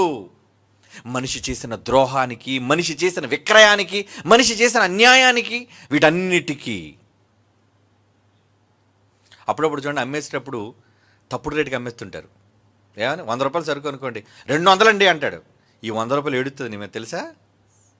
ఈ 100 రూపాయలు ఏడుస్తుంది నీ మీద, నీ కుటుంబం మీద ఏడుపు. ఆ ఉసిరు ఎక్కడికి పోద్ది? ఆ ఏడుపు ఎక్కడికి పోద్ది? తగులుతుంది. ఎందుకంటే విన్నది న్యాయమూర్తి. విచిత్రమైన న్యాయస్థానంలో విచిత్రమైన మొరలు ఆయన దగ్గరికి వెళుతున్నప్పుడు, విట్నెస్లుగా విచిత్రమైన సాక్షులందరూ ఆయన కళ్ళ ముందు నిలబడినప్పుడు, ఎవరు? ఒక భూమి, ఒక రక్తం, ఒక కూలి, ఒక గోడ, ఒక దూలం, ఇవన్నీ మొరపెడుతున్నప్పుడు ఏం చేస్తాడు దేవుడు? శిక్ష అమలు చేయక తప్పడు, చేస్తాడు. అప్పుడు శిక్ష అమలు చేసేటప్పుడు ఎలా ఉంటుందో తెలుసా అండి? మీ అందరికీ తెలిసిన ఒక ప్రాక్టికల్ ఎగ్జాంపుల్ చెప్తాను, బైబిల్లోదే. ఆదికాండం 18వ అధ్యాయం 20వ వచనం. ఆదికాండం 18వ అధ్యాయం 20వ వచనం. దేవుడు చెప్పిన మాటను పెడచెవిని పెట్టిన మానవాళి బరి తెగించి దేవునికి విరుద్ధంగా బ్రతుకుతుంటే ఏం జరిగింది? ఆదికాండం 18వ అధ్యాయం 20వ వచనం అండి. మరియు యెహోవా సొదొమ గొమొర్రాలను గూర్చిన మొర్ర వచ్చింది నాకు. ఏమండి, మనుషులు మొరపెట్టారా? ఊరు మొరపెట్టిందా? ఏమండి, ఏం మొరపెట్టింది? సొదొమ గొమొర్రాలను గూర్చిన మొర్ర గొప్పది. చాలా మాటికి నాకు మొర వచ్చేస్తుంది దానికి సంబంధించి. దివారాత్రములు స్వరంపడి ఏడుస్తున్నాయి. నాకు నా సింహాసనం ముందు నిలబడి ఏడుస్తున్నాయి. మాకు న్యాయం కావాలి, న్యాయం కావాలి, న్యాయం కావాలి. ఊర్లు అడుగుతున్నాయా? సొదొమ గొమొర్రాలు ఊర్లు అడుగుతున్నాయి. ఊరంటే చుట్టూ ఉన్న చెట్లు, కిందనున్న నేల, కిందనున్న గడ్డి, ఏమండి, రాళ్ళు, కొండలు అడగవా? అడుగుతాయి. చివరికి చుట్టూ ఉన్న నీరు కూడా అడుగుతుంది, మొరపెడుతుంది. అలా మొరపెట్టినప్పుడు ఏంది? వాటి పాపము బహుభారమైనది కనుక నేను దిగిపోయి నా యొద్దకు వచ్చిన ఆ మొర్ర చొప్పుననే వారి సంపూర్ణముగా చేసిరో లేదో చూచెదను. చెయ్యకపోతే నేను తెలుసుకుంటాను వాళ్ళ సంగతి ఏంటో అన్నాడు. వచ్చాడు. 19వ వచనం, 19వ అధ్యాయం 13వ వచనం. ఆదికాండం 19వ అధ్యాయం 13వ వచనం. మేము ఈ చోట నాశనము చేయవచ్చితిమి, వారిని గూర్చిన మొర్ర యెహోవా సన్నిధిలో గొప్పదాయన కనుక దాన్ని నాశనము చేయుటకు యెహోవా మమ్మల్ని పంపను. తండ్రి పంపించాడు, మా యజమాని పంపించాడు మమ్మల్ని. దేవదూతలు అంటే తండ్రి కాదండి, దేవదూతలు అంటున్నాయి మా యజమాని మమ్మల్ని పంపించాడు లేపేమని ఈ పట్టణాలని. ఇక ఎలా వచ్చిందో, ఎలా నాశనం అయిపోయిందో మీకు తెలియదు కాదు. పైనుంచి మంటలు అగ్నివర్షం కురిసిందండి. ఇప్పటికీ అగ్ని గంధకాలు ఇప్పటికీ ఆ దేశంలో, మధ్యప్రాచ్యం, మిడిల్ ఈస్ట్, ఆ ప్రాంతంలో ఎప్పటికీ సల్ఫర్ మండుతుంది, నేల మొలకలు. చూసారా? దేవునికి మొర్ర వెళ్ళిన తర్వాత, దేవుని న్యాయస్థానంలో ఈ విచిత్రమైన మొర్రలు ఆయన సన్నిధికి వెళ్ళిన తర్వాత ఊరుకుంటాడా? చేతులు కట్టుకొని న్యాయం తీర్చడా? తీరుస్తాడు. ఎవరిని విడిచిపెట్టాడు? నువ్వు రాజువైనా, పేదవైనా, ఆడవైనా, మగవైనా, పిల్లాడివైనా, వృద్ధుడివైనా, ఎవరినైనా విడిచిపెట్టాడు ఆయన. అందరికీ సమానమైన న్యాయం, సమన్యాయం న్యాయస్థానంలో అంటున్నాడు దేవుడు. ఏమండి, ఆ మొర్రకు ఎలాంటి భయంకరమైన పరిస్థితి వ్యాపించిందండి. ఇక పట్టణాలు ధ్వంసం చేశాడు, మీకు తెలుసు. ఇక పాత నిబంధనలు మరికొన్ని సందర్భాలు ఎలాంటి మొరలు ఆయన దృష్టికి వెళ్తున్నాయి చూడండి. నిర్గమకాండం 21వ అధ్యాయం 7 నుంచి 10 వచనాలు. నిర్గమకాండం 21వ అధ్యాయం 7 నుంచి 10. ఒకడు తన కుమార్తెను దాసిగా అమ్మిన ఎడల దాసులైన పురుషులు వెళ్ళిపోనట్లు అది వెళ్ళిపోకూడదు. దానిని ప్రధానము చేసుకుని యజమాని దృష్టికి అది ఇష్టురాలు కాని ఎడల అది విడిపింపబడినట్లుగా అవకాశం ఇవ్వవలెను. దాన్ని వంచావు కదా నువ్వు. ఒక ఆడదాన్ని వంచావు, ఒక ఆడదాన్ని మోసం చేసావు, ఒక ఆడదాన్ని ఉసురు పోసుకున్నావు. దాన్ని వంచినందున అన్యజనులను దానికి అమ్ముటకు వానికి అధికారం లేదు. తన కుమారునికి ఒకవేళ ఒక బానిస అనే అమ్మాయిని తన కుమారునికి ప్రదానం చేసిన ఎడల కుమార్తెల విషయమైన న్యాయ విధిని బట్టి దాని ఎడల జరిగించాలి. అన్యాయం చేయడానికి వీల్లేదు. నువ్వు పెళ్లి చేసుకొని నీకు నచ్చలేదని వదిలేస్తావా? అనుభవించిన తర్వాత నాకు అక్కర్లేదు నువ్వు విడిచిపెట్టేస్తావా? చాలామంది ఈరోజు సమాజంలో అవసరానికి స్త్రీ పురుషులను వాడుకున్నారు, పురుషులు స్త్రీలను వాడుకున్నారు. వాడుకోవడం జరిగిన తర్వాత నీకు ఒక దండం, సెల్యూట్. నీ మార్గం నీది, నా మార్గం నాది, డివోర్స్. ఇంకా స్పెషల్గా చెప్పాలంటే ఏంటి, ఏం చేస్తున్నాను? నీ పనికిరాని ఒక కాగితపు పత్రాన్ని తెచ్చి నీకు నాకు చెల్లు, విడాకులైపోయింది పో. న్యాయం జరిగింది నువ్వు అనుకుంటున్నావా? ఈ లోకంలో ఈ న్యాయస్థానాల్లో నీకు న్యాయం జరిగిందేమో, కానీ దేవుడు అంటున్నాడు ఏంటి? తన కుమారులకు దానిని ప్రదానము చేసిన ఎడల కుమార్తెల విషయమైన న్యాయ విధిని బట్టి దాని ఎడల జరిగింపవలెను. ఆ కుమారుడు వేరొక దాన్ని చేర్చుకొనును. నువ్వు ఇంకో దానికి పోయావు, అయితే మొదటి దాన్ని వదిలేస్తావా? రెండో దాని దగ్గరకు పోయావని చెప్పి మొదటి దాన్ని విడిచిపెడతావా నువ్వు? ఆ కుమారుడు వేరొక దానిని చేరుకొనును. మొదటి దానికి ఆహారం, వస్త్రం, సంసార ధర్మం తక్కువ చేయకూడదు. చూసారా ఎలాంటి న్యాయం దేవుడి దగ్గర ఉంది? అంటే దేవుడు పాత నిబంధన కాలంలోనే ఒక ఒక స్త్రీకి అన్యాయం జరిగితే ఒప్పుకోవట్లేదు ఆయన. బానిసైతే నీకు నచ్చినట్టు చేద్దాం అనుకున్నావా? నన్ను అడిగేవాడు లేడు అనుకున్నావా? నేను చెప్పిందే న్యాయం అనుకుంటున్నావా? నా దగ్గర డబ్బు ఉంది కాబట్టి నేను చెప్పిందే వేదం అను అనుకుంటున్నావా? నెవర్. దీనంతటికీ పైగా ఉన్నది ఆయన న్యాయస్థానం. దేవుని యొక్క మహాసింహాసనం ఆకాశ మహాకాశాల మీద ఉందది. అక్కడ కూర్చున్నాడు ఆయన. దేనికి? మనందరికీ న్యాయాన్ని తీర్చడానికి. నువ్వు ఎవరి పట్ల న్యాయం జరిగిస్తున్నావు, ఎవరి పట్ల అన్యాయం జరిగిస్తున్నావు? ఏమండి? ఏం కాకుండా విడిచిపెట్టుతుంటాడు. ఏం కాకుండా నీ మార్గాన్ని నువ్వు పో, నీకు నాకు సంబంధం లేదు. ఒక స్త్రీ మొగుడిని చూసి అంటది, భర్తను చూసి అంటది, నీతో నాకు సంబంధం లేదు పో. ఒక భర్త భార్యను చూసి అన్నాడు, నీకు విడాకులు ఇచ్చేసాను పోవే, నువ్వు నీతో నాకు సంబంధం లేదు, నీకెందుకు చూడాలి, నీకెందుకు ఇవ్వాలి? ఆ కుమారుడు వేరొక దాన్ని చేర్చుకొనును. మొదటి దానికి ఆహారము, వస్త్రము, సంసార ధర్మము తక్కువ చేయకూడదు. ఒక మనిషి సమాజంలో ఉన్నది వాడుకొని వదిలేయడానికి కాదు.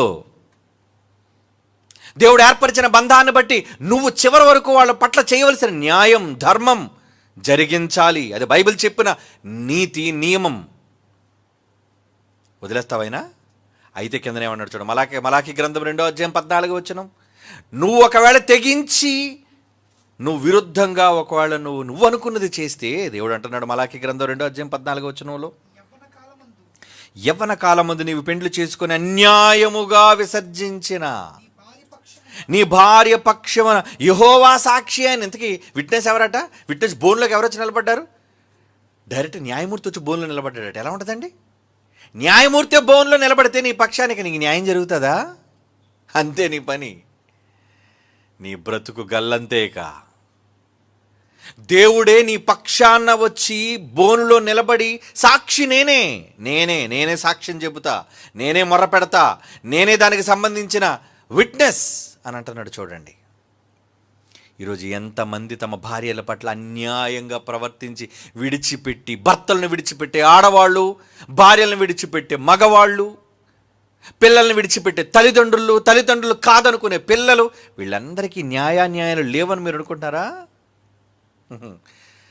తల్లిదండ్రులు ఏడిపిస్తున్న పిల్లల ఆక్రందన, పిల్లలను కాదనుకున్న తల్లిదండ్రుల ఆక్రందన, అన్యాయం గావించబడిన భార్య యొక్క ఆక్రందన, కన్నీరు, భర్తకు అన్యాయం చేసిన ఒక భర్త ఆక్రందన, ఇవన్నీ దేవుడు వింటాడు. ఇవన్నీ మొరలో భర్త చెప్పకపోవచ్చు, నోరుంది కాబట్టి చెబుతాడు. కొంతమంది ఏం చెప్పకపోయినా దాని పాపాన్ని అదే పోతుందని అంటారు. చూసారా? అదే మొర. ఆ మొర వెళ్ళిపోయింది ఎక్కడికి? దేవుని న్యాయస్థానంలోనికి వెళ్ళింది. అది విచిత్రమైన మొర్ర. అప్పుడు దేవుడే వాళ్ళ పక్షాన నిలబడతాడు, న్యాయాన్ని తీరుస్తాడు. అన్యాయం చేస్తే నిన్ను దోషిగా నిలబడతాడు. నువ్వు అన్యాయం చేస్తే అది నీకు పాపము అన్నాడు. పాపిని విడిచిపెడతాడా? కనుక ఈరోజు మనకి తెలియకుండా ఎన్ని ఆరోపణలు దేవుని దృష్టికి వెళ్ళిపోతున్నాయో ఒక్కసారి మీరు సెల్ఫ్ ఎగ్జామిన్ చేసుకోండి. మంచి మొరలు కూడా వెళ్తుంటాయండి, తెలుసా మీకు? ఎప్పటివరకు మనం చెడు మొరల కోసం విన్నాం, బ్యాడ్. కానీ మంచి మొరలు ఎలా ఉంటాయి తెలుసా అండి? ఫోన్ చేసిన ప్రతి ఒక్కరూ అనే మాట, అన్న మీ ఆరోగ్యం జాగ్రత్త, డాడీ జాగ్రత్త, మీకోసం ప్రార్థన చేస్తున్నాం మేము, ఆ మాట అంటారండి. ఏం చేస్తున్నారట వాళ్ళు? నిజంగా ఆదివారం నిలబడి చాలామంది మా అన్న కోసం, మా తండ్రి గారి కోసం మేము ప్రార్థన చేస్తున్నాం. ఈ మొర, ఈ విజ్ఞాపన ఎవరి కోసం అడుగుతున్నావు? మా అన్న చల్లగా ఉండాలి, వాళ్ళ కుటుంబం బాగుండాలి, మా తండ్రి గారు ఆరోగ్యంగా ఉండాలి, మా మధ్య 10 కాలాల పాటు జీవించాలి, మంచి మాటలకు మనం నేర్పించాలి. మొర.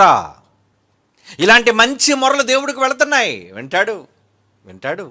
దివారాత్రములు ఆయన గూర్చి మొరపట్టే వాళ్ళు విన్నప్పుడు న్యాయం చేయడా? త్వరగా న్యాయం చేస్తాడు ఆయన. త్వరగా న్యాయం చేస్తాడు ఆయన. ఖచ్చితంగా చేస్తాడండి. అంటే ఈరోజు మీకోసం మంచి మొరలు ఎక్కువ ఉన్నాయా, చెడు మొరలు ఎక్కువ ఉన్నాయా? అది మీరు బ్యాలెన్స్ చేసుకోవాల్సింది. మిమ్మల్ని గూర్చిన మొర్రలు, చెడ్డ మొరలు ఎక్కువ ఉన్నాయా లిస్టులో? లేదా మిమ్మల్ని గురించి ప్రేమించి మీ ఆరోగ్యం కోసం, మీ సంక్షేమం కోసం, మీ సంతోషం కోసం నిజంగా ఎన్ని కుటుంబాలండి సెమినార్ చూసినప్పుడు కన్నుల పండుగ. ఎంతమంది పిల్లలు రాత్రనక పగలనక ప్రయాణాలు చేసి, పసిపిల్లలు, వృద్ధులు ఎక్కడెక్కడి నుంచి రాష్ట్రాలు దాటి వచ్చేసారండి.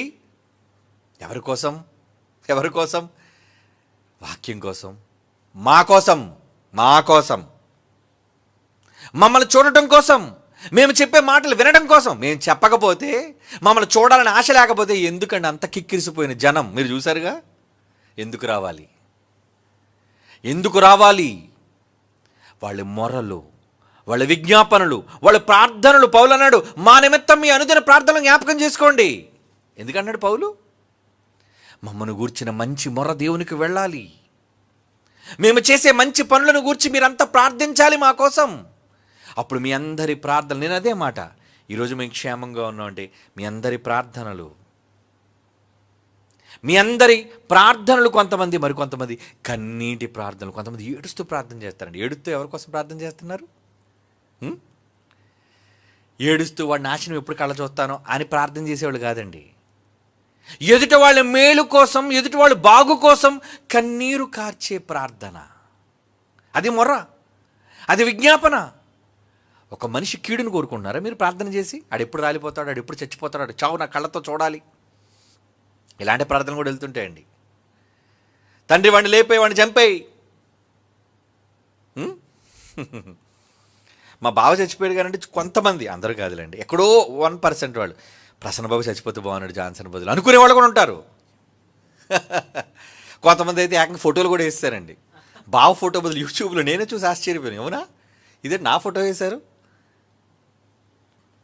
ఏదో బాధ, ఎవరి మీద బాధ, దేనికి బాధ? ఎవరి మీదో నువ్వు బాధపడ్డే కంటే ముందు నీ కోసం ఏడు.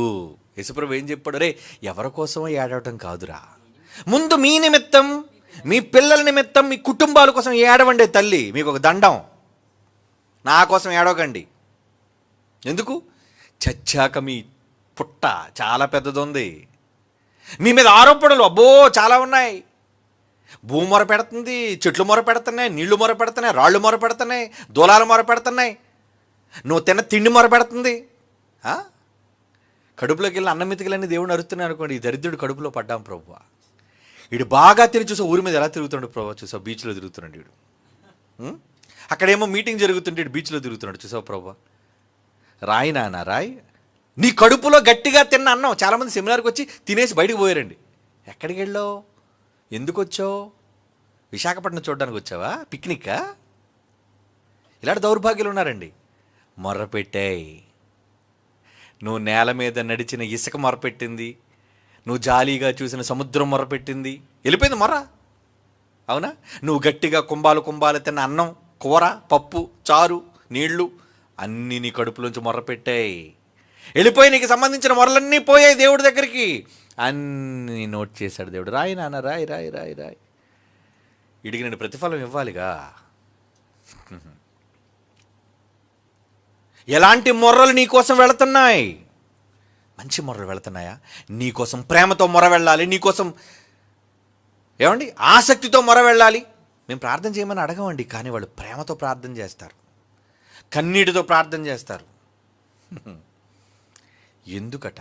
ఏంటి ఫోటో తీయించుకుని నా దగ్గరికి వచ్చిన, అన్నయ్య ప్లీజ్ ఒకసారి. ఏంటి నాన్న ఏంటంటే, కౌగిలించుకుంటారని ఒకసారి. ఎందుకు కౌగిలించుకోవాలి? ప్రేమ. వాళ్ళెవరో ఒక తల్లి బిడ్డలం కాదు, కానీ వాక్యం మీద ఉన్న ఆసక్తి, మా మీద అపారమైన ప్రేమ. ఎన్ని కోట్లు ఇస్తే సంపాదించగలమండి అలాంటి వాటిని? ఎన్ని కోట్లు ఇస్తే సంపాదించగలం చెప్పండి? రోమిలికి రాసిన పత్రిక 15వ అధ్యాయం, రోమిలికి రాసిన పత్రిక 15వ అధ్యాయం 32వ వచనం, మీరు నా కొరకు దేవునికి చేయు ప్రార్థనల యందు అంటున్నాడు చూడండి పౌలు. మీరు నా కొరకు దేవునికి చేయు ప్రార్థనల యందు నాతో కలిసి పోరాడాలి. నాతో కలిసి నువ్వు పోరాడాలి అని. మీరు పోరాడుతున్నారు, ప్రార్థనలో పోరాడుతున్నారు, మీరంతా మొరపెడుతున్నారు దేవునికి. అంటే పౌలు ఆ రోజు భక్తులను గురించి ఎన్ని మంచి మొరలు దేవుడి దగ్గరికి వెళ్ళాయండి. సొదొమ గొమొర్రా కోసం వెళ్ళింది చెడ్డ మొర్ర, కానీ భక్తుల కోసం వెళుతుంది మంచి మొర్ర. నువ్వు శరీరంతో చేసిన వాటిని చెడ్డ మొర్ర అని శరీరమే చెబుతుంది. యోబు గ్రంథం 16వ అధ్యాయం 8వ వచనం. యోబు గ్రంథం 16వ అధ్యాయం 8వ వచనం, నా దేహమంతయు నీవు పట్టుకొని ఉన్నావు, అది కూడా నా మీద సాక్ష్యముగా. ఏమండి, మీ బాడీయే ఎవిడెన్సా? మీ బాడీయే విట్నెసా? శవం చచ్చిపోయిన తర్వాత ఆ బాడీని జాగ్రత్తగా ఏం చేస్తారు తెలుసా అండి? ఫోరెన్సిక్ పంపుతారు. ఎందుకు? ఎవడు ముట్టుకున్నాడు, ఎవడ పీక నొక్కాడు, వాడికి ఉన్న వేలు ముద్రలు ఏంటి, ఆడి జుట్టు ఏమైనా రాలిందా, ఆడి గోరులో మురికి ఏమైనా దొరికిందా, ప్రతిదీ పట్టేస్తున్నారండి ఇప్పుడు. శవం, నువ్వు చంపిన శవం నీ మీద సాక్ష్యం. మరి నువ్వు, అది శవం అండి, చచ్చిపోయింది, జీవం లేదు. ఇప్పుడు మన బాడీలో ఉన్నాం కదా, అంటే మన బాడీయే మనమే సాక్ష్యమా? నీ చెయ్యే చెప్తే నీ మీద సాక్ష్యం, అవునా? నీ వెంట్రుకలు చెప్తే నీ మీద సాక్ష్యం, నీ గుండె చెబుతుంది నీ మీద సాక్ష్యం, నీ కిడ్నీలు చెబుతున్నా నీ మీద సాక్ష్యం. చూడండి ఆ మాట, నా దేహమంతయు నువ్వు పట్టుకొని ఉన్నావు, ఇది కూడా నా మీద సాక్ష్యముగా ఉన్నది. నీ బాడీయే నీ మీద విట్నెస్గా ఉన్నది అంటున్నాడు. చూడండి దేవుని పిల్లలారా, మొర్ర దేవుని యొక్క న్యాయస్థానంలో ఎలాంటి చిత్ర విచిత్రమైన మొరలు వెళ్ళిపోతున్నాయి చూసారండి సన్నిధికి. అంటే ఎంత జాగ్రత్తగా ఉండాలి మీరు. మంచి మొరలను దేవుని సన్నిధికి చేర్చే ప్రయత్నంలో మీరు ఉండండి. లేదా మీరు కన్ను మూసిన మరుక్షణం టోటల్గా అప్సైడ్ డౌన్, టాప్సీ టర్వీ అంటారు, అంటే తలక్రిందులు. మీరు అనుకున్నది ఒకటి, అక్కడికి మీరు వెళ్ళిన తర్వాత ఫేస్ చేసేది మరొకటి. నాకేంటి, నాకు పర్లేదు, నాకే ప్రాబ్లం లేదండి, అంత హ్యాపీ అని అనుకుంటున్నావేమో. టెస్ట్ చేంజ్గా తెలుస్తుంది రిజల్ట్. బయటికి మనిషి బాగానే ఉంటాడు, నిగనిగలాడుతుంటాడు, ఏమంటే చర్మ సౌందర్యం బాగుంది, ఏమంటే హైట్ బాగుంది, అంతా బాగుంది, కానీ బ్లడ్ టెస్ట్ చేస్తే తెలుస్తుంది లోని క్యాన్సర్ ఉందని, అవునా, పోతావు నువ్వని, లేదా ఎయిడ్స్ ఉందని, లేదా జబ్బులు ఉన్నాయని, హార్ట్ అటాక్ వచ్చిందని. ఎన్ని రోగాలండి, ఎన్ని రోగాలు మనిషిని ఈరోజు ఉన్నాయి, అలముకుంటున్నాయి. నువ్వు టెస్ట్ చేసుకోవాలి కదా. నువ్వు బయటకు బాగున్నాను అనుకుంటున్నావా? వద్దు, అలా అనుకోకండి. దేవుని విషయంలో మీరు ఏం చేయాలనుకుంటున్నారో, ఏం చేయకూడదని అనుకుంటున్నారో, వీటన్నిటి విషయం ఒక్కసారి మంచిగా ప్రణాళిక సిద్ధం చేసుకోండి. ప్రతిదీ దేవునికి లెక్క చెప్పేది, ప్రతిదీ దేవునికి నీకు తెలియకుండానే నీ పక్షాన మొరపెడుతున్నాయి.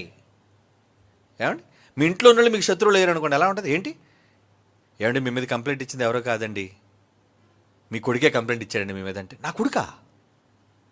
నా భార్య కంప్లైంట్ ఇచ్చిందా? నా భర్త కంప్లైంట్ ఇచ్చాడా? చివరికి నీ దేహం నీ మీద కంప్లైంట్ ఇస్తుంది. ఏమని? వీడు ప్రభువా, వీడు చాలా చెడ్డోడు. నీ బ్రెయిన్ కంప్లైంట్ ఇస్తుంది, అన్ని దురాలోచనలు ప్రభు. ఎంతమంది కోసం వీడు దురాలోచనలతో నిండిపోయింది. ఈ మనసంతా చూడు ప్రభు, ఎంత కల్మషం, కుళ్ళుతో, కపటంతో నిండిపోయింది ప్రభువా. ఇలాంటి కంప్లైంట్లు దేవుడి దగ్గరికి వెళ్ళాలనుకున్నారా? వద్దారా. మీరు ఊహించకుండానే విచిత్రమైన మొర్రలు దేవుని సన్నిధికి వెళ్ళిపోతున్నాయి. దానికి మీరు బాధ్యులు కాకూడదు. అలా వెళ్లకుండా ఉండాలి అంటే మంచి విజ్ఞాపనలు, మంచి మొర్రలు మీకోసం దేవుని సన్నిధికి వెళ్ళడానికి ప్రయత్నం చెయ్యండి. అప్పుడే మీకు జీతం, ప్రతిఫలం. చనిపోయిన తర్వాత విశ్రాంతి, మీ ఆత్మకి సౌఖ్యం. అలాంటి జీవితం కోసం పరితపించండర్రా. ఎదుటి మనిషి నష్టాన్ని, ఎదుటి మనిషి పతనాన్ని కోరుకునేది కాదు. ప్రేమతో ఎదుటి మనిషి ఉన్నత స్థితిని ఆశించండి. మీరు బాగుపడండి, ఎదుటి వాళ్ళు బాగుపరచండి. అంతేగాని మీరు బాగుపడడం కోసం ఎదుటివాడు నాశనం కావాలని కోరుకోకండి, తప్పది. ఎదుటివారి పతనంతో నేను ఎదగాలి అనుకోకండి, ఎదుటివాడిని చెడ్డ చేసి నేను గొప్పవాడిని అవ్వాలి అనుకోకండి. అలాగైతే మీ మీద నేరస్థాపనలు దేవుని దగ్గర పెరిగిపోతున్నాయి. చాలా రోజుకి ఎన్ని కంప్లైంట్లు మీకోసం వెళ్ళిపోతున్నాయి. Be careful. కళ్ళు మూసుకొని ప్రార్థన చేసుకుందాం. పరిశుద్ధుడైన తండ్రి, దేవా, మీ న్యాయం సింహాసనం ఎదుట మేమంతా ఒకానొక రోజు క్రీస్తు న్యాయపీఠం ఎదుట నిలవలసి ఉన్నది. ఆయన వాక్యమే మాకు తీర్పు తీర్చేది. మమ్మల్ని మేము జాగ్రత్త పరుచుకొనగలుగుటకు సహాయం దయచేయండి. ఎన్నో విచిత్రమైన మొర్రలు మీ సన్నిధికి చేరుతున్నాయి. అందులో మంచివే మా కోసం ఉండాలి అని మేము ఆశపడుతున్నాం. మీ వాక్యాన్ని చదివి మమ్మల్ని మేము సరిచేసుకునే జ్ఞానాన్ని మాకు ఉపదేశించినందుకు ధన్యవాదాలు చెల్లిస్తూ యేసుక్రీస్తు వారి శ్రేష్టమైన నామంలో ఈ ప్రార్థన మీకు సమర్పించుచున్నాము తండ్రి. ఆమేన్.